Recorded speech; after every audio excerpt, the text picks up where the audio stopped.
Mayra, ¿cómo estás? Muy bien, bien y de buenas, y cómo no estarlo. Quédense aquí durante la próxima hora, les informaremos cómo se debe.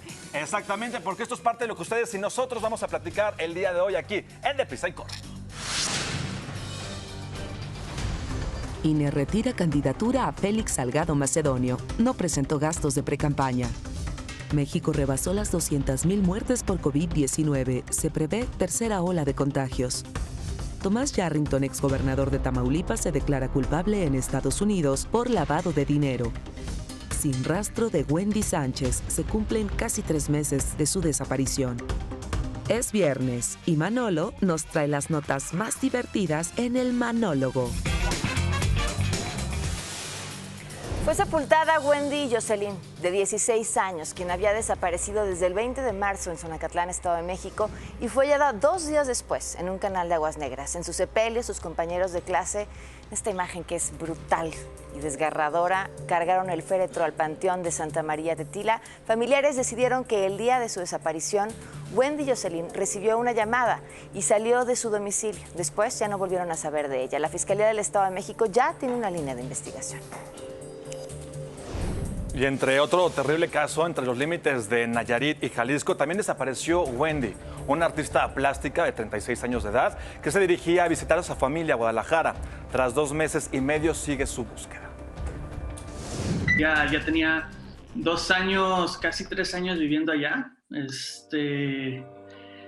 Y sí, cada 15 días era un recorrido normal y habitual, el que hacía ella para ir a visitar a mis papás o ir a visitar a mi hermana o hacer diligencias de su proyecto de tienda de arte, donde ella le confirma que va a salir a las 7 de la mañana de San Pancho y que la veía alrededor de mediodía en Guadalajara, y ya lo tenían como perfectamente establecido ellas. Y ya es el último mensaje que tenemos con ella. Desafortunadamente, Wendy no llegó a su destino. Las autoridades de la Fiscalía de Nayarit pudieron rastrear el celular de Wendy para saber la ruta que tomó, la cual muestra que sale de San Pancho alrededor de las 7 de la mañana y llega al poblado de Las Varas, a unos 40 minutos de distancia. Después, algo sucedió. En el poblado de Las Varas, Nayarit, se pierde la señal del celular.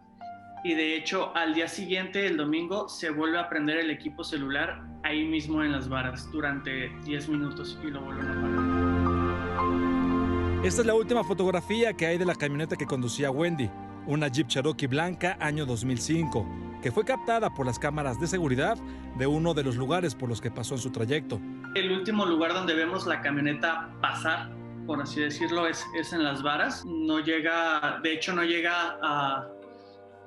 Es un entronque donde hay una gasolinera que da hacia Guadalajara y hacia Compostela. No llega ahí, se queda ahí, ya no vemos que pasa la camioneta, y la señal del celular tampoco llega a esa zona. La Fiscalía de Jalisco y Nayarit trabajan en conjunto en el caso de Wendy, pero es la de Nayarit la responsable de trabajar en esta investigación. Los gobernadores de ambas entidades están al tanto del caso. Sin embargo, solo el gobernador de Jalisco ha entrado en contacto con ellos. Es un caso atípico. Es un caso atípico porque no cae en ninguna de los móviles anteriores registrados en el estado. Hacen una referencia a robo de automóvil, a quedar en medio de un tema de crimen organizado.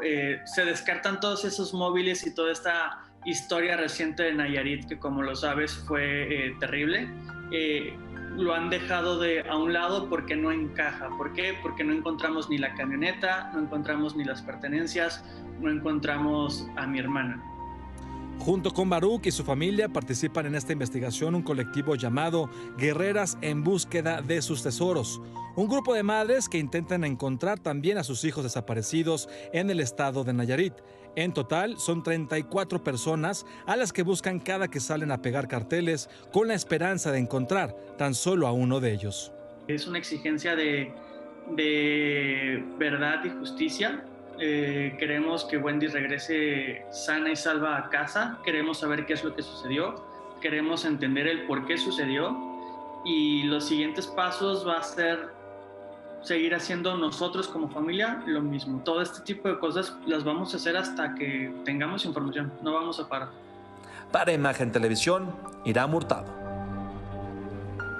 Hoy en día en nuestro país, como la familia de Baruch y como la familia de Wendy, existen 80,000 familias más que en estos momentos están buscando a una hija, a un hijo, a un hermano, a un padre, a una mamá que no tendría que estar pasando esto. Me decía Baruch que ellos, cómo ayudarlos, cómo ayudar a que Wendy regrese a su casa. Decía, es muy simple, solamente cada que vean una noticia de mi hermana, que la compartan en las redes sociales con el hashtag Te Buscamos Wendy, porque dice, eso nos ayuda mucho a mantener vivo este caso y presionar a las autoridades. Y también eso nos ayuda a nosotros para sentirnos acompañados y para sentir la empatía de la gente. Así que vamos a ayudar a Wendy a regresar a su casa. Hasta encontrarla, Wendy, aquí no vamos a parar. Lo siguiente va a poner de muy mal humor al subsecretario Hugo López-Gatell. Así amanecen las primeras planas. Excelsior. El INE baja al toro de la candidatura. Con 7 votos aprobó cancelar el registro de Félix Salgado. El Universal. Prohíben a la Guardia Nacional persecuciones en caliente. Ordenan a elementos en Baja California no perseguir a criminales. Reforma. Tiran candidaturas a Salgado y Morón. Decide INE retirar registros por no justificar precampañas. El Financiero. Frena Banjico el ciclo de bajas. Deja tasa objetivo en 4% ante las presiones de la inflación. The Boston Globe. Biden promete proteger los derechos de voto. Dice que cambiará la regla de sentencia para impulsar la agenda. The New York Times.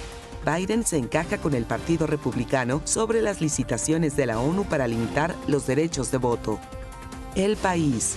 El cierre del canal de Suez amenaza el comercio global. El bloqueo del paso marítimo, por lo que el buque encallado se prolonga. Y bueno, así amanecieron los periódicos más importantes de México y el mundo. Y en otros temas, a un año de la pandemia, México superó ya la triste cifra de 200,000 muertes por COVID-19. Tristes y preocupantes. El subsecretario de Salud, Hugo López-Gatell, indicó que no le sorprende que los medios resalten esta clase de cifras, pues es algo que han hecho desde el inicio de la epidemia en México.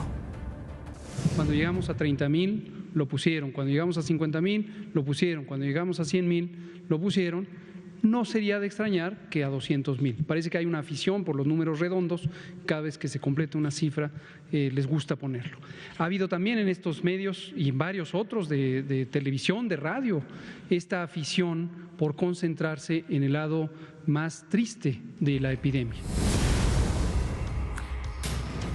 A nosotros nos llama la atención que le preocupe más lo que los medios estamos diciendo que las 200,000 familias que hoy están de luto. No, la verdad no nos extraña. La farmacéutica Pfizer inició los ensayos clínicos de su vacuna anti-COVID en niños de entre 6 meses y 11 años. En el estudio participarán 144 menores y se probará la eficacia y la cantidad del biológico que se debe administrar a cada menor. Esto dependiendo de su edad. Pfizer es la segunda farmacéutica que inicia pruebas en niños después de Moderna. Y ahora agradecemos muchísimo que nos tome la llamada la doctora Lori Ann Jiménez, que nos tome esta llamada para platicarnos sobre una posible tercera ola de contagios. Doctora, muchísimas gracias, buenos días. ¿Qué tal? Muy buenos días. Saludos a los dos. Muchísimas gracias. Pues hay quien dice que esta tercera ola de contagios es inevitable. ¿Es así? Es evitable, sí. De hecho, la ola ya viene para acá. Es como que, vamos a decir, es un tsunami, la ola ya viene, es cuestión de tiempo. Esto lo dicen todos los indicadores que tenemos ahorita disponibles. Brasil está en un estado de virtual colapso nacional. Es decir, el epicentro de la pandemia hoy está en Sudamérica y a lo largo de un poco más de un año, México ha seguido una tendencia que ha sido muy parecida a los países de Sudamérica, particularmente Brasil. Entonces, lo que está ocurriendo ahorita ya es lo que podemos esperar que nos azote en las próximas tal vez 2 o 3 semanas, con la cuestión adicional de que esto coincide con el periodo vacacional y que la gente salga de vacaciones y haya mayor movilidad. Así que esto solo va a hacer las cosas peores. ¿Qué implicará entonces estos dos fenómenos que se juntan, las vacaciones y el comportamiento de la gente con lo que está pasando en Brasil y las nuevas cepas? Sí, o sea, la ola no viene por la movilidad de las personas necesariamente. La movilidad de las personas durante el periodo vacacional solo va a agravar lo que ya viene para acá. Lo que está ocurriendo es que están ya dispersándose de forma activa en nuestras comunidades las variantes nuevas del virus que son más contagiosas, La variante que tienen en Brasil ya fue identificada aquí, también la variante inglesa fue detectada aquí en México. Quiere decir que estas ya se están propagando. En Brasil el colapso es debido a que la variante ahora predomina en su comunidad. Aquí nuestras autoridades nunca han hecho un esfuerzo para detener la dispersión de los contagios, queriendo decir que estos picos o estas repuntes van a seguir ocurriendo mientras el gobierno no haga algo para detener los contagios en la comunidad. Ahora la movilidad adicional, esto lo hace aún más grave. Doctora, entonces, ¿qué hacer? Si bien no podemos parar esta ola que se nos viene, este tsunami, que ya de hecho Europa nos lo está anunciando, ¿qué podemos hacer para minorar esta situación? Sí, lo que podemos hacer es darnos cuenta que las acciones de cada uno de nosotros son importantísimas. Necesitamos hacer lo que el gobierno no está haciendo. ¿Lo vamos a poder detener? No, pero sí lo podemos hacer menos grave. Entonces, el punto central tiene que ser detener los contagios. Este tiene que ser el punto central. El gobierno tiene que hacer lo suyo para que esto ocurra. No parece que vayan a tomar esa acción, pero nosotros podemos hacer mucho al respecto. Entonces, cuidarnos del contagio es lo que más importa. Y nos cuidamos del contagio 3 formas básicas. Usar el cubrebocas siempre que salgamos de casa, bien puesto, nariz y boca. 2, ventilar bien todos los espacios cerrados. Esto incluye el transporte público, transporte privado, salas de espera, cualquier sitio cerrado hay que ventilarlo. Y lo último es evitar aglomeraciones. Estos son los pilares centrales de prevención del contagio. Esto es lo que podemos hacer para hacer la situación mejor. Doctora, mucha gente se podría confiar porque ya se está vacunando. Sin embargo, el porcentaje de la población que está vacunada contra el COVID-19 en nuestro país es muy pequeñito todavía. Sí, muy pequeñito y la gente no debe confiarse. La vacunación en nuestro país no va a ser una herramienta para detener el avance de la pandemia. La pandemia sigue avanzando, la vacunación, qué bueno que la tenemos, qué bueno que está, qué bueno, y va a cuentagotas, eso sí. Pero incluso si México vacunara de una forma muy acelerada, este ejemplo es muy claro en Chile. Chile es un país ejemplar en términos de su campaña de vacunación. Están vacunando más que todos los países latinoamericanos y que muchos países alrededor del mundo, incluso países europeos. Sin embargo, ellos empezaron a vacunar cuando ya estaban en un repunte muy marcado y hoy por hoy Chile está colapsando también por el repunte e incluso con la vacunación tan acelerada no lo pueden controlar. ¿Por qué? Porque la vacunación es algo que va a tener un efecto a mediano y largo plazo. No es una herramienta que tenga un efecto inmediato. ¿Qué podemos hacer inmediato? Detener la propagación del virus. ¿Cómo nos cuidamos del contagio? Lorian, se han iniciado ensayos de la vacunación en niños, ya 2 farmacéuticas lo han hecho. ¿Qué tan importante es probar la vacunación en ellos e iniciar a vacunarlos también en su momento? Importantísimo, importantísimo, por muchas razones. 1, para que la vacunación sirva como una herramienta para detener la crisis que está ocasionando la pandemia, necesitamos vacunar. Las estimaciones originales eran que se necesitaba el 70% de la población vacunada. Ahora que las nuevas cepas o variantes del virus se están dispersando y son más contagiosas, esa estimación ha subido hasta el 85%. Quiere decir, necesitamos el 85% de la población vacunada para que todos estemos seguros y se detenga la crisis. No podemos alcanzar el 85% si no vacunamos a la población de menores de edad. Es decir, la población de mayores de edad no representa el 85% de la población. Entonces es importantísimo eso. 2, las poblaciones menores de edad son vectores importantísimos de contagio. Hasta ahorita, con el virus original, las poblaciones de menores de edad habían sido un poco libradas de la enfermedad muy severa, ¿sí? Pero esto no parece ser el caso con las variantes. Las variantes están afectando a las poblaciones de menor edad.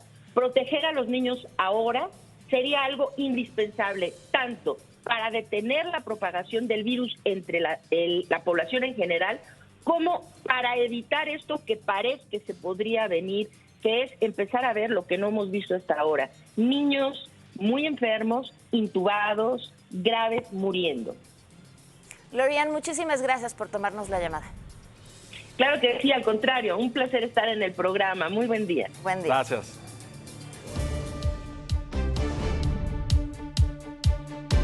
Este va a ser un resumen con Elena Cervantes.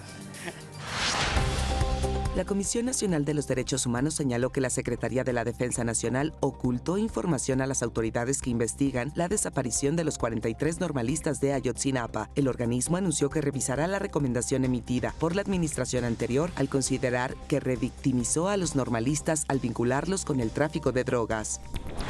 El presidente Andrés Manuel López Obrador informó que suspenderá sus giras por los estados ante el próximo proceso electoral del 6 de junio. Indicó que este fin de semana estará de gira en Chihuahua, Durango y Coahuila. Además, recordó que el próximo martes presentará un informe en Palacio Nacional antes de que inicien las campañas el domingo 4 de abril.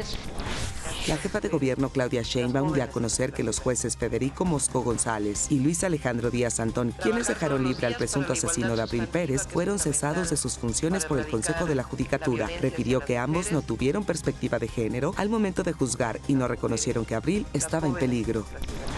En Nuevo León fue asesinado Maico Fabián Tapia, candidato a diputado local de Fuerza por México. Recibió varios disparos cuando trató de defender a una comerciante en un asalto. La mujer resultó herida. Maico Fabián Tapia Quiñones tenía 42 años.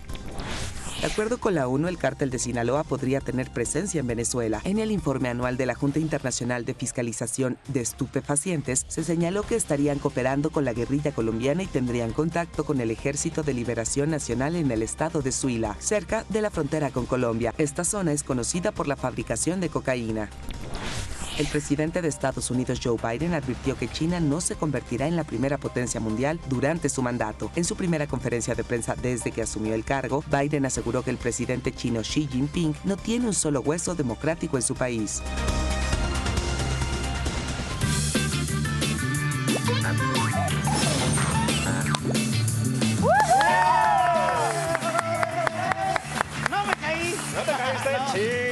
Iba a salirles encuerado, pero la verdad hace frío. Hace frío y para qué hago. No. Mejor así estamos bien. Bienvenidos al Manólogo de la semana. ¿Están listos para el lado cotorrón de la noticia? Sí. Oigan, ¿se acuerdan de la nota de la mamá que salió en defensa de su hijo asaltante allá en León, Guanajuato? Sí. ¿Te acuerdas que la presentaste tú? O sea, según las declaraciones, la mamá aplicó la de sí roba, pero es buen muchacho y no le hace daño a nadie. No. O sea, ya ni la muelan. Es un ratero amigable, de esos de antes, con modales, ¿no? Desde, buenas tardes, damita, le vengo a hacer la robación, con su permiso, por favor. No. Es como el Robin Hood de León, ¿no? O sea, te roba, pero te deja unos zapatos, ¿no? Una chamarra de pie. O como el alcalde de Nayarit. También poquito. Pero pues nomás poquito, ¿no? Sí, claro. La mamá casi aplica la de, déjenlo ir, yo lo castigo llegando a la casa. ¿No? Sí, un chanclazo. Acá traigo el cinturón. Ahorita le doy un chanclazo. Un chanclazo. Nadie le puede decir que está más tonto que yo. No, porque eso se aplica. Es mi tonto. Es mi tonto. Es mi tarugo nada más. No. Porque así es uno como papá. En TikTok dicen más feo, ¿eh? ¿Cómo? En TikTok dicen más feo. No, pero no lo podemos decir ahorita, Irán. ¿Qué quieres, que ya no salga aquí o qué? ¿A poco no? Nosotros nos pusimos a pensar frases que le pudo haber dicho la mamá del ratero a su pobre angelito. Okay. Reprendiéndolo a la hora de llegar a su casa. ¿Quieren ver la primera? Sí. Por ejemplo, esta que dice así. Seguro esto lo sacaste de la familia de tu padre. En mi familia no somos así. Esa es clásica de mamá, ¿no? ¿La has aplicado, Pam? Sí, mucho. Es cierto. Tenemos otra que dice así. Pero eso sí, este año olvídate de los regalos de Santa, los Reyes y hasta el ratón Pérez. Es otra muy de mamá que te aplica para espantarte. Claro. Sí. Tenemos otra de mamá, a ver si esta la has aplicado, Pam. Dice así. Esa es así como con la quijada así, ¿no? Síguele con tu actitud, síguele y te voy a mandar al metro a vender chicles. Sí, con los puros ojitos que te decían. Sí, con los ojitos regañones y la quijada así. Sí. La verdad, esta sí me la aplicó mi mamá la semana pasada, que no quería comerme la sopa. ¿Qué tal te fue? No, pues me mandó a vender chicles. ¿Qué no me compraste o qué? A ver, me decían, ¿sabes? Que se vayan las visitas. Sí, lúcete, ¿no?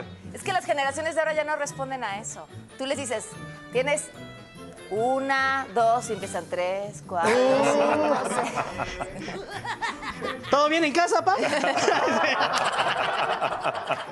Yo sí se la digo a mi hijo, pero en versión remasterizada. ¿Cómo? Digo, síguele y te mando al colegio militar. Sí se le ha aplicado, ¿eh? ¿Sí? Porque ahorita, ¿qué miedo? O sea, te mandan al chicles, ¿qué? Eso que se pueden volver emprendedores. O sea, que te manden al militar está cañón, ¿no? Imagínate. Sí, les va a gustar la lana y va a decir, no, papá, exactamente, pero a ver que te manden contra los narcos, no, pues eso sí, ¿no? No, a construir aeropuertos, a poner vacunas, los variaditos. Y tenemos una última frase que dice así.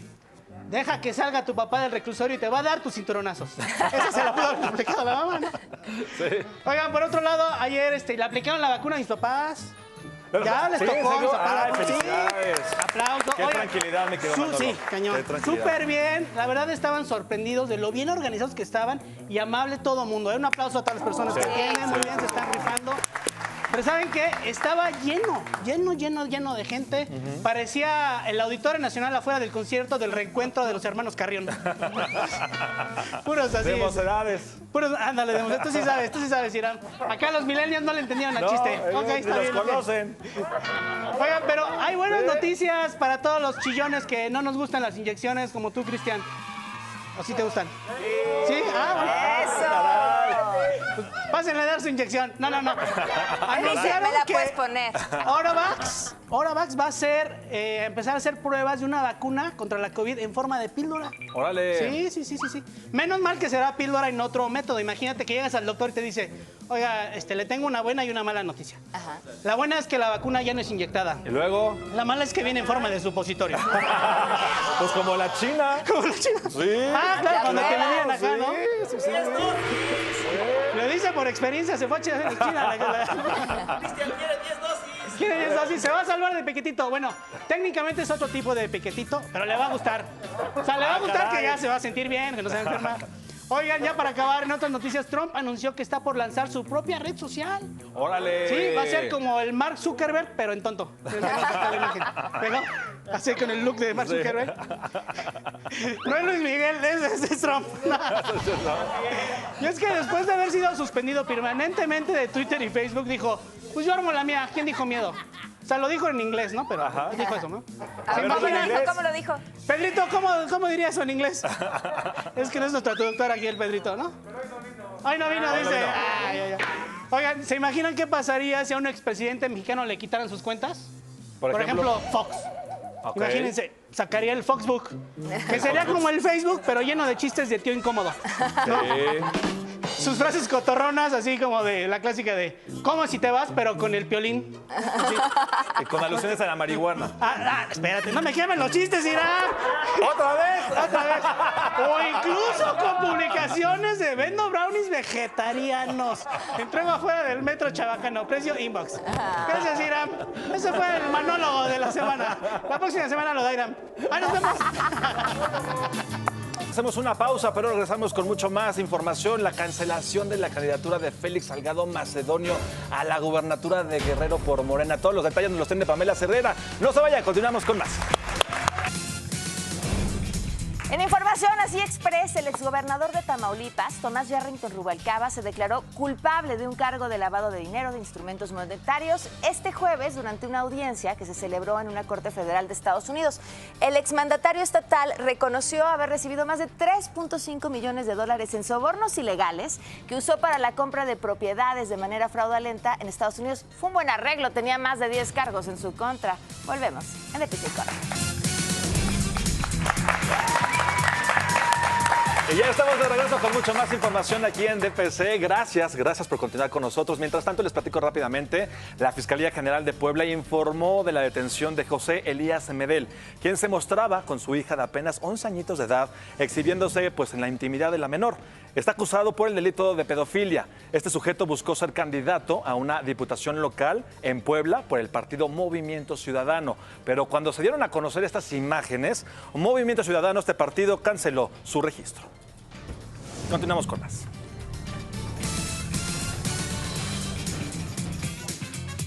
Vamos con la editorial de Pamela Cerdeira.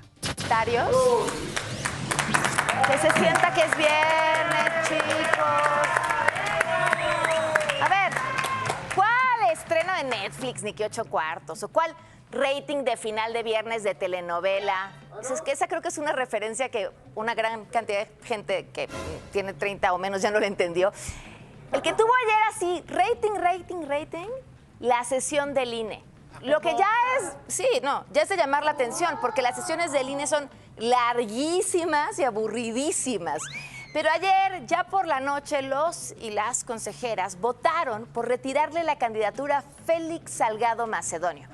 Bueno, y a otros más, como a Raúl Morón, candidato del mismo partido en Michoacán. Pero para efectos de este espacio, vamos a hablar de Félix Salgado Macedonio. No se la quitaron por las denuncias de violación, no fue porque la segunda encuesta de Morena fuera una tomada de pelo, y claramente también la primera. fue porque la Comisión de Fiscalización sancionó a todos a quienes no habían entregado las cuentas de lo que gastaron como precandidatos. Aquí el tema, a ver, se les dijo, se les avisó, se les recordó y de todos modos no lo mandaron, que porque ellos no eran precandidatos. Me decían en redes, es como si detienen al Chapo porque no presentó su declaración del mes anterior ante el SAT. Pues sí, la verdad es que más o menos así se puso el tema. Por privar de la candidatura a Félix Salgado Macedonio, independientemente de las causas en las que esto se origine. Pero tampoco se trata, y lo digo con la misma claridad, de un acto militante del INE que tratara de dañar a una fuerza política. Pero una cosa no se puede decir y es que sea un acuerdo ilegal. Esta es una acción legal de este instituto, pero es una acción que rompe la proporcionalidad. Este instituto es un instituto parcial.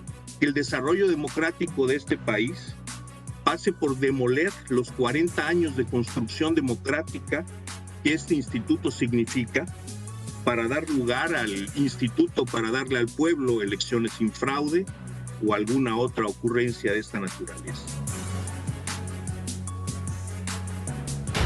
Luis Alejandro Alberto Fernando Félix Salgado Macedonio, tú ya no eres el candidato. Por un tiempo. A ver, la razón es, no entregó el informe de gastos de precampaña, pero él dice que nunca fue precandidato.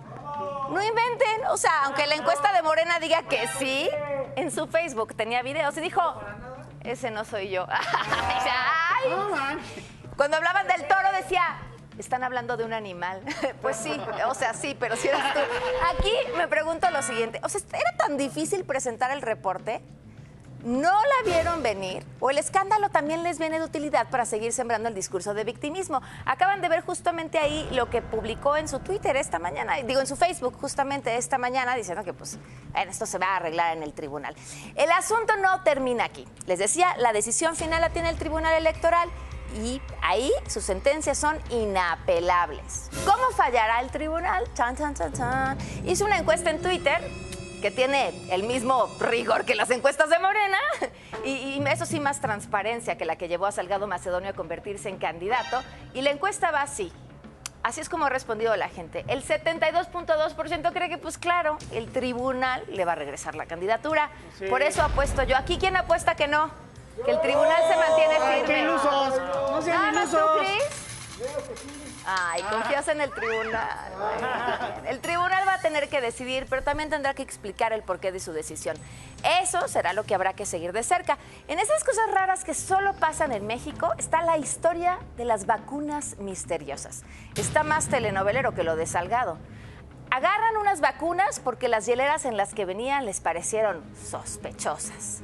Dicen que consignaron a todos. Luego dicen que los detenidos se les escaparon de un hotel. O sea, ¿qué clase de detención es esa? ¿Verdad? ¿Vale? Exacto. Detención 4 estrellas. Cortesía de la 4T. Varias personas en Campeche recibieron la vacuna, que hasta el momento nadie sabe si era agua, vacuna o qué era. ¿Se imaginan? Pobres personas. O sea, un día crees que ya tienes inmunidad y al día siguiente te estás revisando en el espejo para ver si no te has convertido en zombie. Aunque desde Twitter los rusos dijeron que las que decomisaron eran falsas, que porque las vacunas tienen un código QR único y lo publicaron en el siguiente tweet para que pudiéramos ver las diferencias entre uno y otro. Pedrito, ¿estás listo para decirnos lo que decía en ruso? Es que lo acabaron publicando en inglés, pero... que pase, Pedro. Lo publicaron en inglés. Yo se los traduzco al español, dice, tienen que revisar esto, tienen que revisar esto y tienen que revisar esto. Pero en ruso, ¿cómo se dice?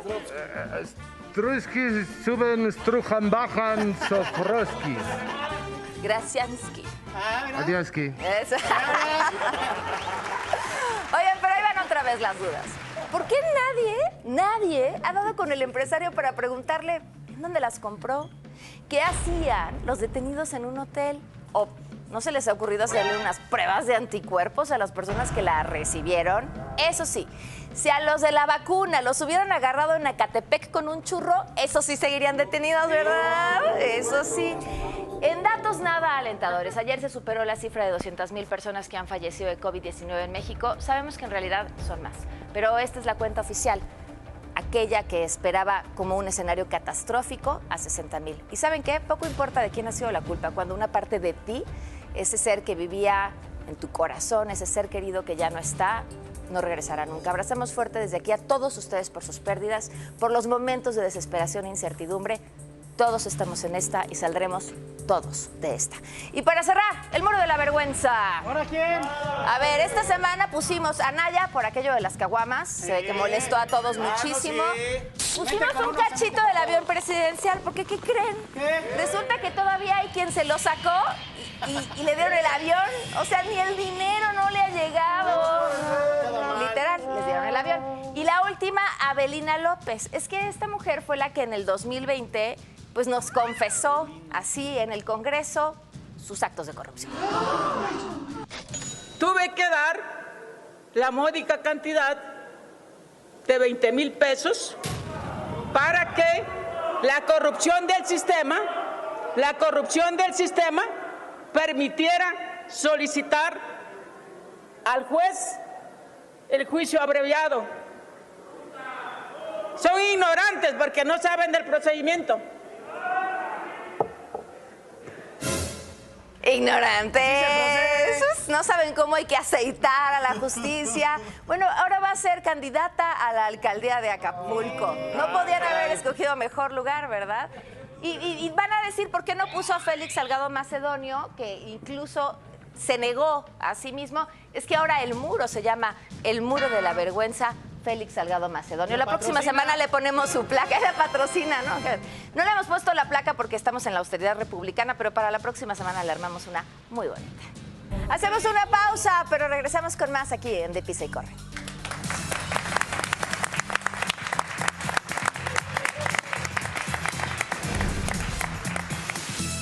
Vámonos a un shot informativo, les platico rápidamente. El gobernador de Tamaulipas, Francisco Javier García Cabeza de Vaca, rechazó estar vinculado al cártel de Sinaloa o a algún otro cartel de la droga del país y añadió que Santiago Nieto, titular de la Unidad de Inteligencia Financiera, mencionó temas que ni siquiera están en la carpeta de investigación de la Fiscalía General de la República. Acusó que el titular de la UIF violentó la secrecía de la indagatoria, su presunción de inocencia y la intimidad de sus datos personales. Continuamos con mucho más aquí en De Pisa y Corre. Ya estamos de vuelta con más información. Gracias por continuar con nosotros. Vámonos con el 3 y fuera de Fernando Bonilla. Hola, yo soy Fernando Bonilla y esto es 3 y fuera. Hoy voy a hablar de lo que más me gusta en la vida, el teatro, hacer y ver teatro. Y es que mañana, 27 de marzo, se conmemora el Día Mundial del Teatro y se celebrará con la mayoría de los escenarios vacíos. Estas son las mañanitas que cantaba el rey David. El teatro ha sido una de las actividades más golpeadas por la pandemia. Fuimos de los primeros en cerrar y seremos de los últimos en reactivar nuestro trabajo con plenitud. Porque el teatro, para ser teatro, requiere de la presencia, de la comunión de actores y público en el mismo tiempo y espacio. Se puede jugar un partido de algún deporte sin gente en el estadio y transmitirlo, pero una obra de teatro grabada inmediatamente deja de ser teatro para convertirse en un anfibio audiovisual. Además, económicamente no es lo mismo sobrevivir con aforo limitado para un teatro que para un cine, por ejemplo. Mientras que el cine puede proyectar muchas veces al día la misma película, en el teatro no puedes dar tantas funciones porque los actores están vivos y no enlatados. Quienes vivimos de y para el teatro, en el último año nos hemos visto forzados a diversificar nuestro trabajo para poder sobrevivir. Aquí me tienen haciendo tele. Millones de personas en el mundo han sufrido por ver cerradas sus fuentes de trabajo. Y en México se ha evidenciado la precariedad laboral en la que subsisten las y los teatreros, sin seguridad social, sin jubilación, sin prestaciones. Me da coraje ver tanta pobreza. Ahora, después de un año, los teatros vuelven a abrir con todas las medidas de seguridad para el público. ¿Y para los actores? Lamentablemente, la inmensa mayoría de las producciones teatrales no tienen la capacidad de estar pagando pruebas COVID para todo el elenco en cada día de función. Así que los actores y actrices, desesperados por volver a trabajar, nos enfrentamos al riesgo de contagio sobre el escenario. Los actores teatrales parecen ser el último eslabón de una cadena a todas luces invertida, porque además del público, los actores son el único elemento indispensable para que el teatro exista. Hay teatro sin directores, sin productores, sin dramaturgos, sin escenografía, sin becas. Hay teatro sin teatros, pero no existe el teatro sin actores. A pesar del oscuro panorama, más temprano que tarde, el teatro volverá a la vida y se abrirá camino como lo ha hecho desde que la humanidad es humana. Y llámenme loco, pero yo auguro buenos tiempos venideros para el teatro en todo el mundo, porque después de más de un año de encierro y distanciamiento, subyugados por el imperio audiovisual que nos obliga a observar una pantallita durante todo el maldito día,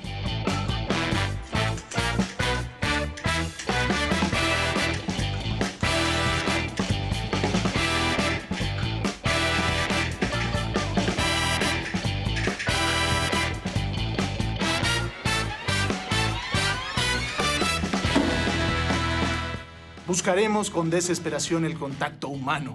Y ahí estará el teatro, esperando como un santuario, un refugio, una cueva ritual, una tabla de náufrago para nuestra humanidad en medio del infinito océano virtual. ¿Ustedes han ido al teatro? Si no lo han hecho, vayan.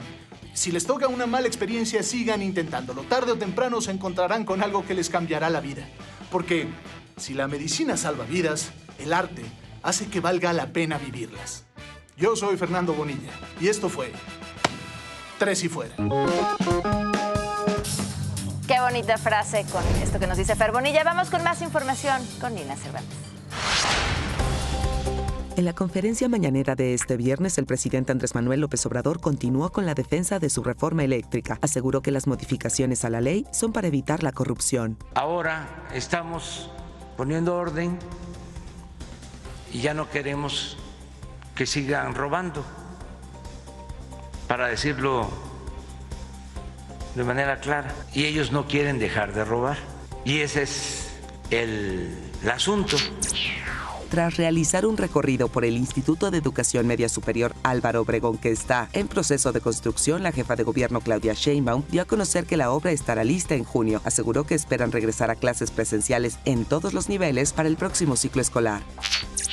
El incendio forestal de la Sierra de Santiago, Nuevo León, avanzó ante la presencia de fuertes rachas de viento, lo que ocasionó la evacuación de 1,100 personas. Protección Civil del Estado informó que se estima una afectación de 8,000 hectáreas en la zona. Más de 400 habitantes de una colonia del municipio Tlana-Lapa, Hidalgo, fueron desalojados de manera preventiva por la fuga de combustible. La fuga se registró en ductos de Pemex que pasan debajo de un terreno baldío. Al lugar llegó el ejército mexicano y personal de seguridad física de Pemex para detener el derrame de combustible. El Papa Francisco se prepara para celebrar de nuevo en el Vaticano una Semana Santa especial por la pandemia, sin multitudes de fieles debido a la tercera ola de coronavirus. Según el programa divulgado por el Vaticano, las ceremonias litúrgicas se desarrollarán con una presencia limitada de fieles, en el respeto de las medidas sanitarias previstas. Con esta información nos despedimos. Mi querida Pam, enséñanos por favor tu cubrebocas. Ve qué bonito nos quedó. Eso es todo, muchachos. Ya es viernes, se quedan con nuestros compañeros de Sale el Sol. Mi querida Pau, que tengan un excelente fin de semana. Cuídense mucho, nos vemos el lunes.